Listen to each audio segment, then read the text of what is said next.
थंडी जास्त पडली असल्यामुळे विचार केला की गरमागरम अद्रकचा चहा प्यावा आणि नाश्ता करून मग दिवसाची सुरुवात करावी, कारण इतकी थंडी आहे ना भयानक, असं पाय ठेवूच वाटत नाही आहेत. आज तर योगा वगैरे काहीच केलं नाही, डायरेक्ट नाश्ता केला आणि मेडिटेशन केलं होतं पण मी शूट नाही केलं.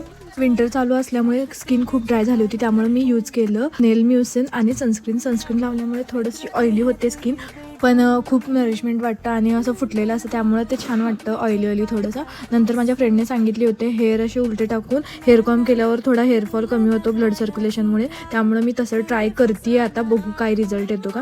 त्यानंतर लंच केला आणि आज होता सॅटर्डे, तरीही मला आज काम करावं लागलं थोडं, कारण मी थोड्यामध्ये लाईटचा इश्यू असल्यामुळे काम केले नव्हते. मग माझ्या फ्रेंडचा कॉल आला होता, थोडंसं काम करून झाल्यानंतर तर तिच्यासोबत मी गेले आणि गुगल मॅपवरून आम्हाला एवढं वैताग म्हणजे फिरवलं ना की म्हणजे कुठल्या रोडवरून नेलं काय कळालं नाही. मग त्यानंतर मी घरी आले आणि 12:30पर्यंत मी काम करत बसले होते, कारण नेक्स्ट डे मला ते सबमिट करायचं होतं. Thank you so much for watching this video.